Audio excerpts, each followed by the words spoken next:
मेराज मंजिल को बनाया जाएगा हेडक्वार्टर कांग्रेस का, और क्यों विक्रांत चौहान ने कहा कि लाइट की बिल जितनी आएगी उतना आपको भरना पड़ेगा। आदमी जितनी बिजली इस्तेमाल करेगा उतना बिल आएगा। आप एसी भी लगाओगे, गीजर भी लगाओगे, स्टीमर भी लगाओगे, टीवी भी लगाओगे, मोबाइल चार्जिंग भी लगाओगे, और बाद में बोलोगे रीडिंग जितना आता है, रीडिंग जितना आता है उसी हिसाब से मीटर।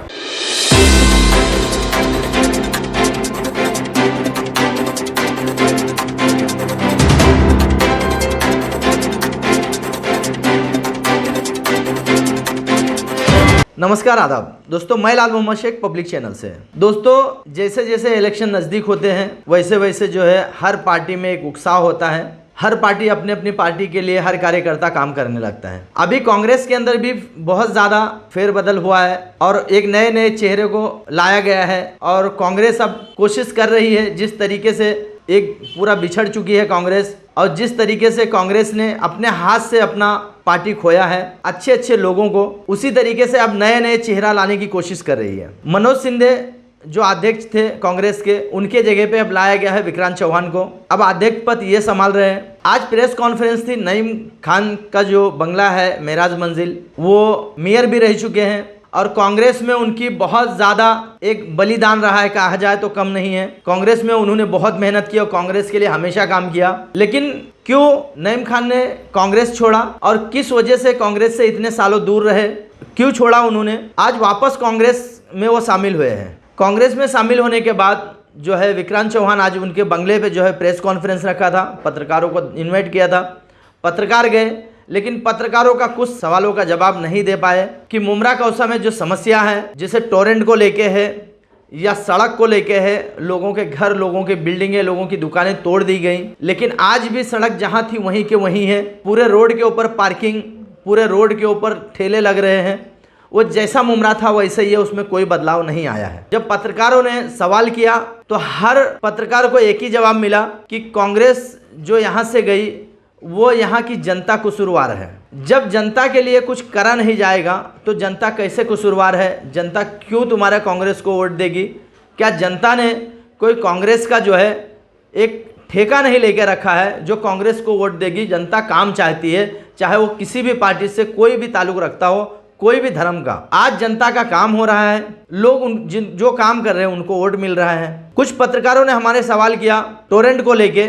विक्रांत चौहान ने कहा कि जितना आप लाइट बिल इस्तेमाल करोगे उतना आपको लाइट बिल भरना पड़ेगा। ये कोई कहानी नहीं या किसी का सुनी हुई बात नहीं, उनके मुंह से मैं खुद सुनाता हूं आपको कि किस तरीके से उन्होंने कहा है कि जितना लाइट बिल आप यूज करोगे उतना आपको भरना पड़ेगा। तो क्या जो कहावत है कि सब नेता खाली दिखावे में इनके खिलाफ उनके खिलाफ रहते हैं, लेकिन वो सब एक रहते हैं और जनता को लड़ाते हैं। आइए सुनिए कि किस तरीके से विक्रांत चौहान ने ये शब्द कहा और जनता को कसूरवार माना कि हाथ के पंजे को वोट क्यों नहीं दिया जनता। तो ये कमेंट करके हमारे चैनल के ऊपर आप मुझे ज़रूर बताइए कि कांग्रेस क्यों बिछड़ी और कांग्रेस क्यों मुमरा से गायब हो गई। ये जरूर हमें आप कमेंट करके बताइए। जी जी जी, फिर से दोहराइए। आज का जो ये पद नियुक्ति का कार्यक्रम और सत्कार समारोह का जो दौर चला, इसका क्या मकसद, क्या उद्देश्य है? क्या मकसद रहेगा? यहाँ पे ब्लॉक अध्यक्ष रुखसत करना था, हमने किया। यहाँ पे संगठन का एक ये भाग है, ये ब्लॉक अध्यक्ष पद का प्रोग्राम, तो हमने किया और एक अच्छा मौका देखा हमने। नईम भाई यहाँ पे कांग्रेस के ऑफिस में आए थे। नईम भाई को मैंने कहा आपके घर पे ही वहाँ पे, क्योंकि हॉल बिल लेना अभी तकलीफ है फिलहाल कोरोना में, वही करेंगे मेराज मंजिल में, वो अपना हेडक्वार्टर रहेगा कांग्रेस का। जिन लोगों को पद नियुक्ति दी गई है, काफी नए नए चेहरे भी देखने को मिले कांग्रेस में और काफी जोश भी दिखा, तो उस बारे में बोलिए कि और कितने आने वाले दिनों में कांग्रेस में देखने को मिलेंगे? देखिए, जितने बुजुर्ग हुए यहाँ पे और जितने बड़े बड़े हुए यहाँ पे, वो भी एक टाइम नए ही थे, बराबर है। हाँ, नए यहाँ के माँ के पेट से कोई बड़ा बन के आता नहीं, नेता बन के आता नहीं।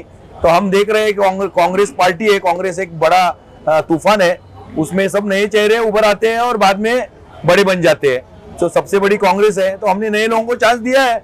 यहाँ पे जो गए वो गए, और जिसमें जो आने वाले हैं वो आएंगे। अभी नईम भाई ने बुलाया तो सब आएंगे। हमने तो पहले ही माफी मांगी है आपके माध्यम से, आपने ही कहा था। हाँ साहब, मेराज मंजिल कांग्रेस का हेडक्वार्टर बनने वाला है आपके हिसाब से, और मेराज भाई राष्ट्रवादी कांग्रेस पार्टी के नगर सेवक हैं, क्या आप उनको कांग्रेस में लाने का प्रयास करेंगे? देखिए कैसे है, आपने बहुत अच्छा सवाल मुझे किया। यहाँ पे कांग्रेस ने 2012 में मिराज भाई की एबी फॉर्म नहीं दिया, इसलिए मिराज भाई को इंडिपेंडेंट खड़ा होना पड़ा। पर नईम भाई ने लड़के को खड़ा करके इंडिपेंडेंट चुन के लाए। फिर नेचुरली जब नईम भाई पर अन्याय हुआ तो नईम भाई एनसीपी में गए, बराबर है। नईम भाई को कुछ मुद्दों पर एनसीपी में लिया गया था, लेकिन वहां पे कांग्रेस ने भी देखा यहाँ पे और एनसीपी ने भी बाद में देखा कि अगर नईम भाई को कुछ दिया यहाँ पे तो अपने नेता को तकलीफ हो सकती है, नईम भाई भारी पड़ सकते हैं। तो दिया हुआ वायदा उन्होंने निभाया नहीं।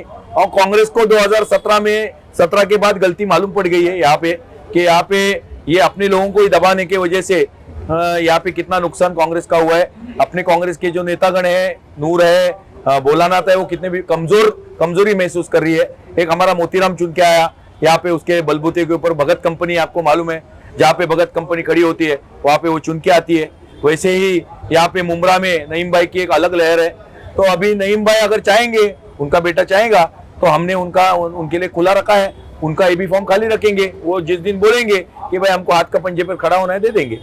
सर इसमें एक सवाल और है कि आज इतनी बड़ी आबादी मुमरा कौसा की, एक तरफा आबादी अगर कहा जाए तो गलत नहीं है शायद, इतनी बड़ी आबादी, तो आज क्या वजह है जो कांग्रेस इतनी पीछे, जबकि एक टाइम था कांग्रेस का दौर था, नईम भाई है यहाँ पर कि सिर्फ एक कांग्रेस ही थे, लेकिन क्या वजह है जो इतना पीछे कांग्रेस चली गई आज मुमरा कौसा? अभी देखिए, आप मुमरा के पत्रकार है, आपको मेरे से ज्यादा मुमरा का इतिहास मालूम है, बराबर। सुनिए मेरी बात, मैं आपके सवाल का ही जवाब दे रहा हूँ। आपको मालूम है क्या कारण है, पर आप मेरे मुंह से सुनने से अच्छा ये रहेगा कि आप लोगों से पूछिए क्या कारण है वहां से।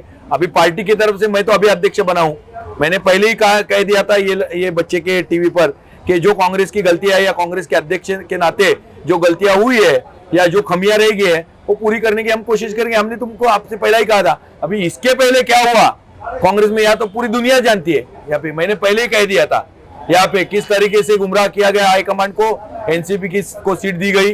और मैं ये समझता हूं कि ये मुमरा वासियों की कमी है अपने आप में कि आप लोगों में एक ही नहीं होने की वजह से बाहर का आदमी आके यहाँ पे एनसीपी का लीडर बन गया। बाहर का आदमी जो आज आया है, आज उसके पीछे भी नईम भाई ने काफी मेहनत की है। आज ऐसे ही नहीं आया, उसको कहीं ना कहीं हमने चांस दिया है, कहीं ना कहीं हमारी भी कमी थी जब बाहर का आदमी आके हमारे सर पे बैठा है। जी फिर से एक बार दोहराइए। बाहर का आदमी जो आज हमारे सर पे आके बैठा हुआ है, हाँ। तो कहीं ना कहीं हमारी कमी थी, उसको चांस दिया गया है तब आके यहाँ पर बैठा है। लेकिन वो हाईकमांड का निर्णय था ना, एक बार हाईकमांड का निर्णय हो गया, मैं कांग्रेस का सिपाही हूँ, एक बार हाईकमांड का निर्णय होगा तो उसके आगे हमारा फर्ज बनता है, इसलिए नईम भाई ने भी उनको चुन के दिया। तो आज आपके कहने पे यहाँ के जो कांग्रेसी कार्यकर्ता है आपके हिसाब से एक अलग रूट बनाएंगे और फिर जो है हाईकमान का जो आदेश आ जाएगा और जो है सीट राष्ट्रवादी कांग्रेस के खाते में चली जाएगी जो कार्यकर्ताओं। मैंने आपको पहले ही कहा था, आपको शायद मालूम नहीं होगा, आपके मालूमात के लिए बता देता हूँ। 1960 साल से मेरे पिताजी कांग्रेसी है, मेरे पिताजी को कभी कांग्रेस की टिकट मिली नहीं, उन्होंने मांगी नहीं। 2012 में मैं कांग्रेस का नगर सेवक बन गया। तो 60 साल के दौर के बाद अगर कोई कांग्रेसी ये समझता है कि मैं 10 साल 20 साल काम करने के बाद मुझे टिकट नहीं मिलती और मैं कांग्रेस छोड़ के जाऊंगा, तो ये बात गलत है। हाँ, ये बात अलग है कि अगर कांग्रेस का वहां पे कैंडिडेट डिक्लेयर हुआ और उसको एबी फॉर्म नहीं मिल रहा है तो बात अलग है। लेकिन गठबंधन में मैंने आपको पहले ही कहा, सम्मान पूर्वक गठबंधन हुआ, हाईकमांड ने कहा तो हम उनके सामने एक प्रपोजल रखेंगे, वो हमारे सामने एक प्रपोजल रखेंगे। वो प्रपोजल पर अगर तड़जोड़ हुई, वहां पे तड़जोड़ हुई तो 100% हम लोग तड़जोड़ करने को तैयार है। लेकिन नहीं हुआ तो मैं हाईकमांड से दरखास्त करूंगा कि भाई यहाँ पे गठबंधन लोगों की इच्छा है, जो लोगों की इच्छा रहेगी यहाँ की नहीं होगी। लेकिन मैं इतना भी बोलता हूँ आपको, अगर मैं यहाँ के कांग्रेसियों को न्याय नहीं दिला सका तो मैं कांग्रेस के अध्यक्ष पद का इस्तीफा देने को भी तैयार हूँ। तो सर अक्सर देखा गया है कांग्रेस एनसीपी के आगे गठबंधन करने में भी दबते हुए चली आई है और उसका आपने खामियाजा यहाँ देखा है। मुमरा के अंदर नईम खान को टिकट उनके घर के लिए नहीं दी गई, तो ऐसा कांग्रेस क्यों हमेशा एनसीपी के नीचे दबाव में रहती है? आप एक बात बताइए मुझे, ऐसा कौन सा मौका था कि इसके पहले कि कांग्रेस एनसीपी के सामने दबाई गई है? मुझे तो मालूमात नहीं। पहले भी गठबंधन के टाइम सरकार बनाने के लिए सीट की तोड़फोड़ में कितनी जगह कांग्रेस की सीटों से कांग्रेस के जो करंट लीडर थे उनको भी बैठा गया। कहाँ पे? महाराष्ट्र में। महाराष्ट्र में। अभी देखिए, मैं इतना बड़ा नेता नहीं हूँ ना, मुझे आप थाना और मुमरा का सवाल पूछिए। ठीक है, जब थाने में कांग्रेस की जो गुटबाजी है वो खत्म करने के लिए सबसे पहले क्या कदम उठाएंगे आप? किसने कहा आपको कांग्रेस में गुटबाजी है? है साहब, आप मुझे प्रूफ, नवनियुक्त अध्यक्ष के नाते आप मुझे सर्वविदित है कि आप मुझे प्रूफ दीजिए कांग्रेस में गुटबाजी है, मैं एग्री करने को तैयार हूँ। आपने ही दो नाम गिना दिए, एक तरफ यासीन कुरैशी, दूसरी तरफ मोतीराम भगत, एक ही पैनल में जीते हुए 2 नगर सेवक कांग्रेस के। बराबर है। गुटबाजी आपने खुद ही उसको जो अभी अफर्मेशन माफ कीजिए, इसको कांग्रेस की गुटबाजी नहीं कहते, इसको कांग्रेस में गुटबाजी नहीं कहते। मोतीराम भगत कांग्रेस से ईमानदार रहा, यासीन कुरैशी कांग्रेस से ईमानदार नहीं रहा, ये इसको गुटबाजी नहीं कहते। आप ये सवाल जाके यासीन कुरैशी को पूछिए कि क्यों भाई, जिस पार्टी ने आपको हाथ का पंजा दिया उस पार्टी के साथ आप क्यों नहीं रुके? तो गठ नेता की आपकी अंतर्गत जो लड़ाइयां हुई थी वो इसी वजह से हुई ना, गुटबाजी की वजह से। एक गुट का कहीं और झुकाव है, एक गुट का कहीं और झुकाव है, यही तो डिफरेंसेस थे ना, उसी को तो गुटबाजी कहते हैं। देखिए मैं आपको एक बोलता हूँ कि एक बार गठ नेता होने के बाद कांग्रेस हाईकमांड जो आदेश देगी वो पालना गठ नेता का भी काम है और वो पालना सामान्य कार्यकर्ता का भी काम है। अगर कांग्रेस का नेता या कांग्रेस का गठ नेता वो नहीं पालन करता, इसलिए तो उसको गठ नेता पद से हटाया गया ना और मुझे बनाया गया। अच्छा ठीक है, अभी आप नवनियुक्त अध्यक्ष के नाते मुमरा कौसा में फिर एक बार कांग्रेस के पुराने दिन लौटाने की कोशिश कर रहे हैं, संगठन को मजबूत करने की कोशिश कर रहे हैं। संगठन को मजबूत करते करते इस शहर के कौन से ऐसे मुद्दे हैं जिन पर सबसे पहले पार्टी काम करेगी? मैं तो ये पत्रकारों से जानना चाहूंगा कि यहाँ इस शहर के कौन से ऐसे मुद्दे हैं।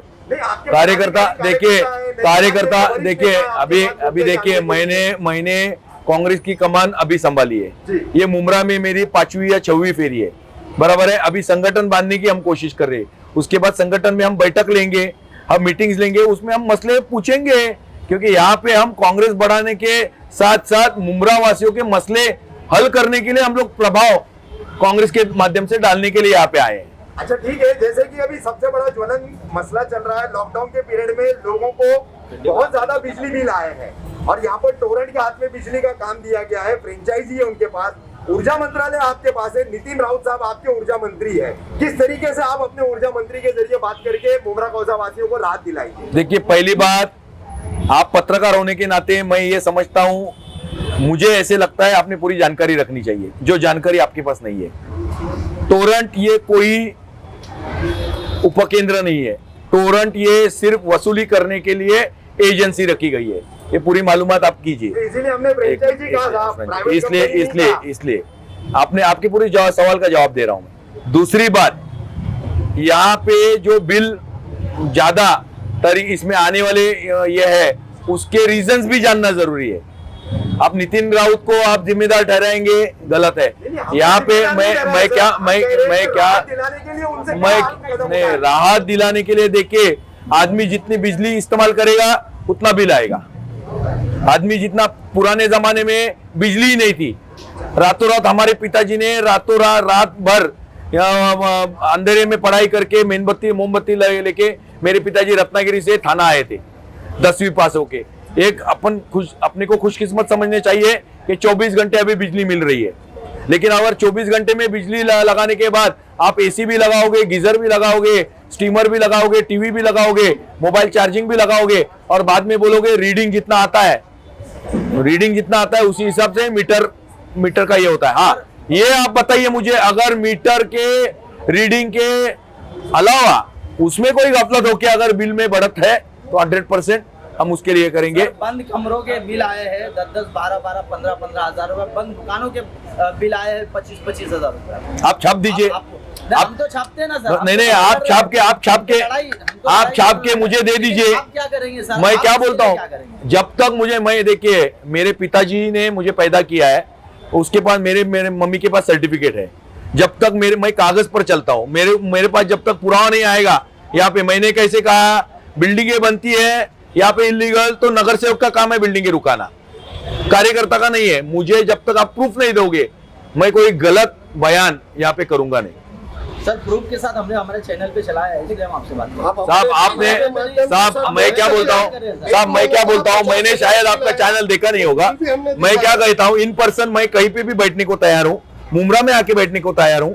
आप मुझे लाके प्रूफ दीजिए, मैं नितिन राउत के सामने रख दूंगा। लेकिन सर जनता की सहूलत के लिए इलेक्ट्रिसिटी एक्ट के मुताबिक अगर जनता को पसंद नहीं है कोई कंपनी या कोई ऐसी जो इलेक्ट्रिसिटी एक्ट है उसको हटाया जा सकता है, उसको हटाना ये अनिवार्य है अगर जनता को पसंद नहीं है। इस पर क्या कहेंगे आप? कैसे है मालूम है क्या कि शादी होने के बाद भी अगर शादी अपने को तोड़नी है तो एक कायदा रहता है, बराबर है। उसी तरीके से कायदे के इसमें से ये टोरेंट को ये दिया गया है। सर इसीलिए आपके सामने इस चीज का जिक्र तो किया। वही तो और उसमें सर, अगर कोई वहाँ पर विरोध करता है जनता तो कमांडोज आ जाते हैं, जबकि जनता बनाती है और ये काम किसके लिए कर रहे हैं? इसका रीजन क्या है कि आपको मालूम है इलेक्ट्रिसिटी एक्ट में ये भी कहा गया है जहां की वसूली 50% से कम हो, जहां पे आंकड़े डाले जाते हैं, बराबर है, वहां पे यहाँ पे मैं ये नहीं बोलता हूं एक रिक्शा वाले की वजह से 1000 रिक्शा वालों का नाम खराब होता है, एक वीज ग्राहक की वजह से 1000 लोगों का। मैं ये नहीं बोलता हूं कि 99% लोग गलत है, 99% लोग अच्छे हैं, लेकिन कुछ लोग ऐसे भी रहेंगे ना यहाँ पे। और 99 को साइड में रख के 10 जन को देख के पूरे 99 को क्यों मारा जा रहा है? आप लोगों ने चुन के दिया है ना सरकार, आप लोगों ने एमएलए चुन के दिया है, आप लोगों ने एमएलए को पूछना चाहिए था। ये तो कांग्रेस का अध्यक्ष, ये कांग्रेस का नगर सेवक नहीं पूछ सकता, आपने एमएलए चुन के दिया है, एमएलए बैठता है शासन में, एमएलए को जवाब जाके सवाल पूछिए कि भाई हमने आपको चुन के दिया 3 बार 2 बार, आपने क्यों नहीं टोरेंट वापस भेजा? मिला सर, इसीलिए तो आपसे मांग रहे हैं। एमएलए आपका आघाड़ी धर्म के तहत लड़ा है और एमएलए को जिस आघाड़ी धर्म के तहत यहाँ नूर खतीब बैठे, भोला पाटिल बैठे, परवेज मेघरानी बैठे, आपके ऐसे कई कार्यकर्ता है, पूर्व महापौर नईम खान है, इन्होंने वोट मांगे उनके लिए। उस एमएलए की जिम्मेदारी लोगों से ज्यादा कांग्रेस पार्टी की बनती है। आप बार बार लोगों के ऊपर और पत्रकारों के ऊपर जिम्मेदारी नहीं थोप सकते चौहान साहब। आपके आघाड़ी धर्म का क्या संबंध है? फिर आघाड़ी धर्म कब निभाएंगे आपके? नहीं, सही बात है, आपने ये जो मुद्दा अच्छा उठाया है कि कांग्रेस के बलबूते पर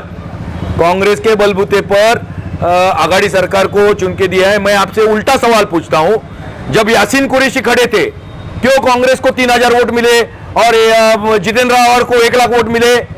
आप लोगों ने दिए ना। तो कांग्रेस ने मुमरा में काम ही नहीं करी थी ना सर। लेकिन कांग्रेस ने मुमरा में आप जरा भी नहीं था। आप पत्रकार छोड़िए, आप एक काउंटर आर्ग्यूमेंट करने की 100% काउंटर आर्ग्यूमेंट। आप सही आहिस्ता बात कीजिए, आहिस्ता बात कीजिए, एक ही बात, एक उनका पहला सवाल उनका।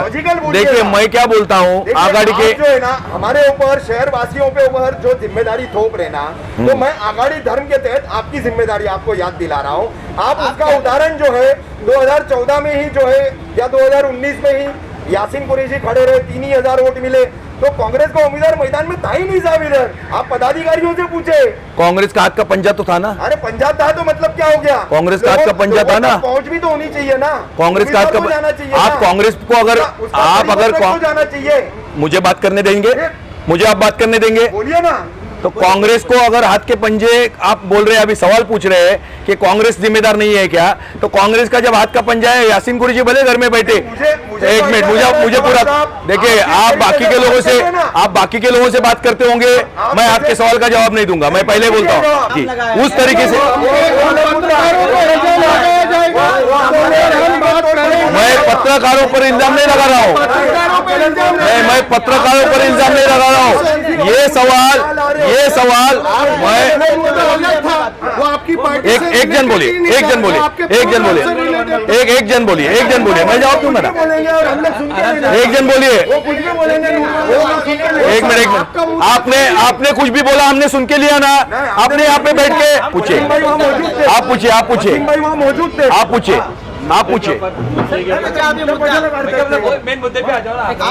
एक ही जन पूछिए, एक जन पूछिए। हाँ, बाद में आप पूछिए, मुझे आपसे बात करनी। सर एक चीज है कि आपने जाऊ दे, तू थांब ना, मी उत्तर देतो ना, मी लीडर आहे, पळकुटा लीडर नाही मी उत्तर देईन। हा सर जितने बार भी आपसे सवाल पूछा गया है, आपने दो ही चीज़ दोहराया है, इसका कसूरवार जनता है, इसके कसूरवार पत्रकार हैं, लेकिन आपने अपनी जिम्मेदारी की बात कहीं भी नहीं की है। जैसे टोरेंट का मुद्दा एक आपके सामने पत्रकारों ने रखा है, ये खुद के लिए नहीं रखा है, ये आवाम के लिए रखा है, पब्लिक के लिए, लोगों के लिए रखा है। ऐसे बहुत सारी समस्या हैं। आज रोड का भी मसला आज इतने सालों से चल रहा है, पूरा बिल्डिंग, पूरा घर सबके तोड़ के आज वहीं का वहीं रोड पड़ा हुआ है। आज हॉस्पिटल इतने सालों से बन रहे हैं, वहीं का वहीं पड़ा हुआ है। तो ये बहुत सारे मुद्दे हैं जो आप अगर मैदान में उतरे हैं और आपने कमान संभाला है, तो आपकी जिम्मेदारी बनती है कि ये चीज़ कैसा आप हैंडल करेंगे और इन चीज़ों को आप कैसा ये क्या करेंगे। मैं ये पहला आपका वर्ड पे चले नहीं, आप बताइए, दिखाइए ना मुझे दिखाइए दूसरे बार दिखाइए ना मुझे प्रूफ दिखाइए, मैं सॉरी बोलूंगा। सर आपने एक बात कही कि जितना बिल आया उतना भरना पड़ेगा। सर ये तो एक तरह से आपने कहा कांग्रेस स्वतंत्र है, कांग्रेस मीन फ्रीडम, ये एक स्लोगन है। लेकिन सर जिस तरह आपने कहा कि जितना बिल आया उतना भरना होगा, वो तो रीडिंग भी नहीं लेते सर, ऐसे ही देते। एक मिनट, इसी बात पे सर एक मिनट, मैंने फिर से एक बार मुझे बताइए वीडियो चालू करके कि मैंने किधर कहा जितना बिल आया उतना भरना पड़ेगा। मैंने ये बिल्कुल नहीं कहा। मैंने ये कहा अगर बिजली इस्तेमाल होने के बाद अगर रीडिंग आता है और रीडिंग के अलावा डबल बिल तोपा जा रहा है या गलत तरीके से तोपा जा रहा है तो भरना नहीं चाहिए। लेकिन अगर बिजली इस्तेमाल हो रही है और रीडिंग आ रहा है, मैंने क्लियर किया है, मैं बोलने में कभी चूकता नहीं। एक मिनट सर, हाँ बोलिए। बोलने का ये मतलब है हाँ। कि एक महीने का 50,000 बिल आता है तो आदमी अपने घर में फैक्ट्री तो नहीं लगाएगा। इतना बड़ा थिएटर भी चलेगा, एसी उसका एक शो में भी चलेगा तो एसी का बिल भी इतना नहीं आएगा। एक महीने का बिल एक लेडी का है, टीचर है, पीछे की स्कूल की है टीचर, वो हमने वो मुद्दा दिखाया है हमारे चैनल पे, मगर उनको कहा जा रहा है ये बिल आपको भरना पड़ेगा। तो ये कहाँ का इंसाफ है? नहीं हाँ नहीं, ये बात ऐसी बातें रहेंगी ना 100% ऐसा मुद्दा हम उठाएंगे। नितिन राउत जी को हम दरखास्त करेंगे। अभी परसों भी वहाँ पे किसी का शौक लग के कोई हुआ था तो नितिन राउत जी से मेरी भी फ़ोन पे बात हो गई। मैं कहाँ बताने नहीं गया, सिर्फ कि वहाँ पे वो उस विक्टिम को मदद हो गई, बराबर है, एमएससीबी की तरफ से। ये बात बराबर है। 64 बिल आया था, उसने अपने अंक पे पेट्रोल डाल के वहाँ खड़ा हो गया। टोरेंट वालों ने उसको तुरंत अंदर ले लिया और जब तक हम लोग वहाँ पर 6 घंटा खड़े थे उसको बाहर निकलने नहीं, वो मुद्दा उन लोगों ने उठाने नहीं दिया। सर सीनियर लीडर है नईम खान साहब, दूरअंदेश है, टोरेंट के बारे में उन्होंने जो कहा था बिल्कुल वो चीज़ हुई है। सर अब आप यहाँ पर उतरे हैं मैदान में, हम चाहते हैं ये उम्मीद करेंगे आपसे कि आप इनके इस चीज़ में सहयोग करें। एक मिनट, आप इलेक्शन स्टार्ट होने से पहले टोरंटो के बारे में बोला था, सारे मुद्दे बोले थे, पब्लिक ने सुना था, फिर काय को दिया? सर एक मिनट, दूसरा सवाल का जवाब दो आप। आंदोलन किया 11 साल से हम लोग आंदोलन देख रहे हैं, हम ना 11 साल आंदोलन करणं ते विचार देख रहे हैं, लेकिन उसका कोई ते विचारतात प्रश्न बरोबर विचारतात, आपले मंत्री आहेत, समजा त्यांचा प्रश्न बरोबर आहे, त्यांचा प्रश्न विचारण्याचा पद्धत बरोबर नाही। सर अब आघाड़ी सरकार है तो आप क्या करेंगे सर इसके लिए? सुनिए, दूसरे आपके माध्यम से मैंने उस दिन भी कहा था जब खड्डा भरो आंदोलन हो रहा था, मैंने कहा था कि हम लोग, हमारे ऊर्जा मंत्री हमारे हैं, हम उनको लेकर आएंगे, उनके साथ बैठेंगे। लेकिन आप लोग कोई प्रेस खाली हमसे पूछती है, पब्लिक आए अपने बिल दे, जेरोक्स कॉपी दे, हम विक्रांत चौहान साहब के पास लेके जाएंगे, मंत्री जी के पास बैठेंगे, बातचीत होगी। यहाँ तो खाली आप ही सवाल कर रहे हैं, हम जवाब दे रहे हैं। सुना नहीं, एक बात सुनो, जनता गायब है, जनता हमारे पास भी नहीं है, जनता उनके पास भी सर जनता उनके पास। आप हमारे माध्यम से अपील कीजिए, जिसका बिल ज्यादा हो रहा है आपके इधर है तो लोग खुद पहुंचेंगे। सर एक मैंने बात हो रही, पब्लिक को प्यासे को कुएं के पास जाना पड़ता है, पब्लिक को आना ही पड़ेगा, हमारे को बताना पड़ेगा कि भाई ये हमारी दुकान है, हम उसको चेक करेंगे कि भाई दुकानें बंद रही नहीं रही, ये नहीं, किसी के बोलने पे थोड़ी नहीं चलेगा। उन्होंने साफ बताया, आंकड़ा डालोगे, ये डालोगे, एसी वापरोगे, फलाना डालोगे। अगले हफ्ते हो, उसके अगले हफ्ते हो, मैं यहाँ 5 दिन बैठने को तैयार हूँ। मैं हर घर में तो जा नहीं सकता, हम लोग सब लोग 5 दिन बैठने को तैयार है, सवेरे से शाम तक। लोग सुनिए, लोग आके हमको दिखाए ना, सवाल जो है पब्लिक पब्लिक ने आना चाहिए ना आगे कि भाई तकिलीफ है करके। किया है तो मैं नितिन हम लोग इतने लोग ये आगे हमारे पास अपनी तकलीफ हम लोग नहीं रहने दो ना, अपने को उठा रहे, अच्छी बात है ना। आज आमदार नहीं काम कर रहे इसलिए अपने को उठा रहे। सर आप हमारे चैनल को देख सकते एक मिनट, हैं, खड्डा आंदोलन एक बार हुआ है, हमने 4 बार दिखाया हमारे चैनल। हमारा सर्वे के हिसाब से नहीं, एक मिनट, हमारे सर्वे के हिसाब से बिल्डर लोगों ने जो बिल्डिंगें बनाई हैं उधर डायरेक्ट बिजली वापर रहे हैं, उनकी पब्लिक यहाँ रोड पे निकल रही है। मैंने आपको जिम्मेदार टोरंटो है, काटे जाके बिल्डिंग बनाने टोरंटो बनाए नहीं, आपका इलीगल आप वापर रहो, बिजली काटो, हम लोग इलीगल बिल्डिंग्स नहीं, इलीगल बिजली बोल रहे हैं। बिजली का। और मैं आपके माध्यम से मुंब्रा के पब्लिक को अपील करना चाहता हूं, जिसको जिसको तकलीफ है, बराबर है, जिसको जिसको तकलीफ है, आप लोग कांग्रेस के नईम भाई है, कांग्रेस के बाकी के कार्यकर्ता है, नगर सेवक भले ना हो कांग्रेस के पास, मोतीराम भगत है नगर सेवक, यूथ कांग्रेस प्रेसिडेंट है, माइनॉरिटी के प्रेसिडेंट है, सबके पास आप अर्जी दे दीजिए। हम नितिन राउत जी को हम ताकत रखते हैं, नितिन राउत जी को मुंब्रा में लेके आएंगे, और क्या चाहिए। मुंब्रा में एक ही कांग्रेस के नगर सेवक है, मुंब्रा में कांग्रेस के हमारे हिसाब से एक ही नगर सेवक है, यासीन कुरैशी कांग्रेस के नगर सेवक नहीं है। जो आदमी को पार्टी ने टिकट नहीं दिया, आजाद उम्मीदवार रहकर अपोजिशन में लगा, क्रिकेट और मशीन की सिलाई लेके, उसमें भी उसकी शुरुआत 2500 वोटों से शुरू हुई थी। मुझे नहीं मालूम ये बातें, आपको नहीं मालूम, मैं आपको क्लियर कर रहा हूँ। बाद में ये पत्रकार ये सुनो, ये बात है ना, आप पत्रकार करके मत पूछिए मुझे, पर्सनली आके पूछिए, मैं सॉल्व करूंगा। नहीं, मैं इसलिए पूछा आपसे कि कांग्रेस के कितने नगर सेवक है मुंब्रा में? एक ही, मोतीराम भगत। ठीक है सर, थैंक यू। मैं लाल मोहम्मद शेख फिर एक नई न्यूज़ के साथ हाजिर हूँगा, जब तक के लिए खुदा हाफिज।